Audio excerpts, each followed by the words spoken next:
Good day mga Lods, sumaaga na namang umiiyak itong si Coach Ying Yao at ang balitang may reserba na ang Meralco Bolts. Ito ngayon mga Lods ang ating pag-uusapan sa video natin ito. Ngunit kung bago ka pa lang sa aking munting YouTube channel, humihingi po ako ng likes, share and subscribe. Maraming salamat in advance mga Lods.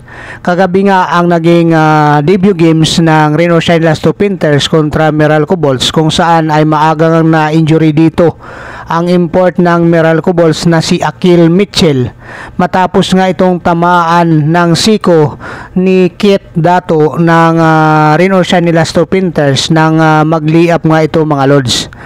At dahil dito nga mga Lods, itong si Akil Mitchell ay nilabas na dumudugo yung ilong at dinala sa pinakamalapit na pagamutan.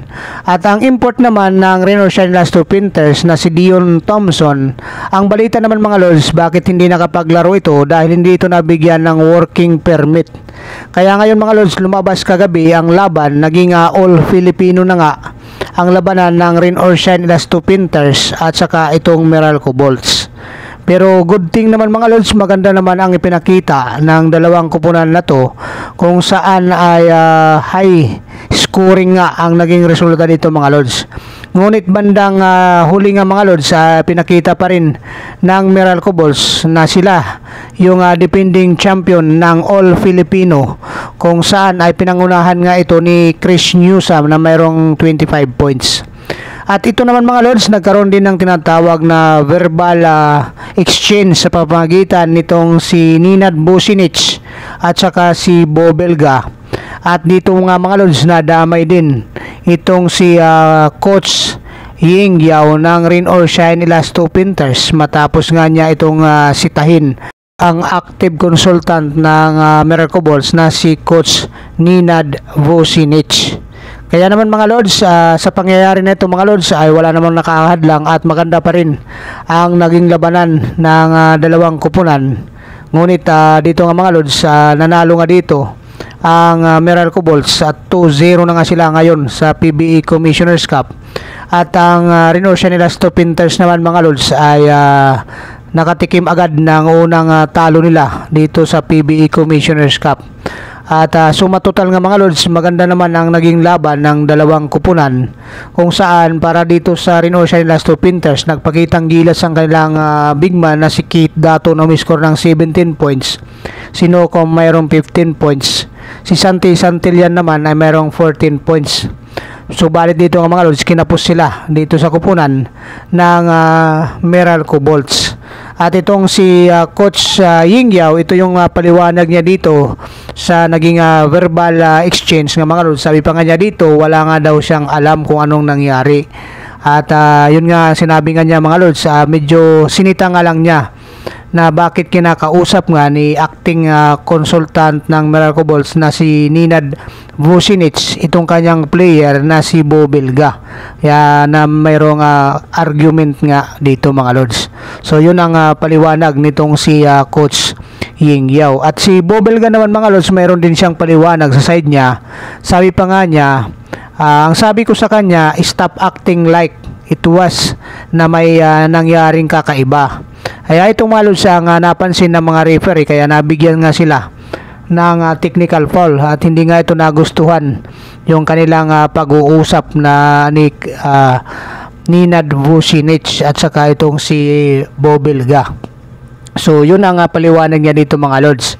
At para naman dito kay acting consultant Ninad Vucinic mga Lods, ang nagpaliwanag dito naman ay itong si Coach Luigi Trello ng Meralco Bolts. At ayon nga kay Coach Luigi Trello, kiskisan lang of the incident. I think Bo spoke to him at tapos I'm not taking to you, sabi pa nga niya dito, at yun hindi na nga kayang kontrolin yung naging confrontation nung dalawa. Kaya dito nga mga Lods, nadamay na pati na itong si Coach Ying Yao. Pero ngayon mga Lods, ito yung pinaka-main na naging reklamo nitong si Coach Ying Yao.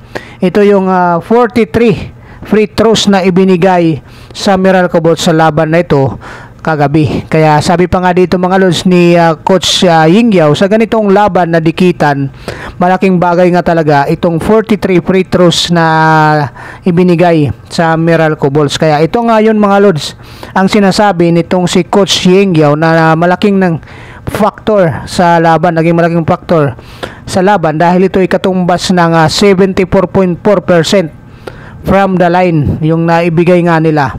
Pero ito nga mga lods, katulad nga ng laban, sports lang ito. So may nananalo at may matatalo. Kaya bawi na lang para dito sa rain or shine Elasto Panthers para sa kanilang susunod na laban. Ngayon naman mga lods, puntahan naman natin itong report ni Sir Ruben Terrado ng Spin.ph na regarding dito na ready itong Meralco Bulls kung sakasakaling ang hindi makakabalik itong si Akil Mitchell sa kupunan. Kung matatandaan nga natin mga lods, nagkaroon nga ito ng injury at dumugo nga yung ilong ito sa laban kontra Rain or Shine Elasto Panthers kagabi. Kaya hindi na nga ito nakapaglaro pa nga mga lods dahil maaga pa nga itong na-injury. Ngayon, ang Meralco Bulls dito sa report mga lods ay nakahanda na dito sa pangyayari at mayroon na silang matatawag na replacement import kung sakasakaling itong si Akil Mitchell ay hindi na nga makakabalik or magpapagaling pa.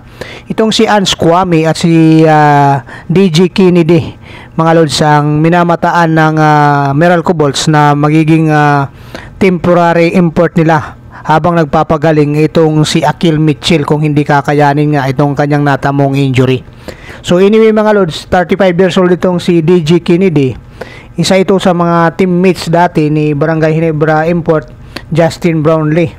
At ngayon nga mga lods, dito sa EASL ay nag-average ito ng 20.3 points, 9.6 rebounds. Meron pa siyang 4.3 assist sa kupunan ng Meralco Bulls dito sa East Asia Super League. At ito nga mga lods, ang height niya dito ay 6'6" at nakapaglaro na ito sa mga bansang China, Turkey, Australia, Israel at saka Ukraine. Kaya medyo mayroon na itong mga experience sa international. Si Ans Kwame naman mga lords, ito naman yung naturalized player ng Gilas Pilipinas na kasalukuyan ay naglalaro bilang local players ng Meralco Bulls sa ESSL. Kaya ngayon mga lords, itong si Ans Kwame, yung height niyang 6'11" ay maaari nga rin siyang maging import ayon kay Coach Luigi Trillo dahil tinanggal nga yung limitation ng height limit ng Commissioner's Cup. Ito ay may average na 7 points, 6.7 rebounds dito sa East Asia Super League sa kupunan ng Meralco Bulls. So ngayon mga lords, maraming salamat at anyway, shout out Sherwin de la Peña, shout out Ronel Timo, shout out Oscar Octavio, shout out Iki Inoy Cap, shout out Joel L, shout out din Lords Black Mamba, shout out din Lords Ruiz Samuel, shout out din Lords Joel D, shout out din Lords Cecil Cabarles, shout out din Jimmy Omanhan at shout out din Lords Terence Vincent Lagari, shout out din Lords Junil Ruba at Lords Famila Dingal. Maraming salamat.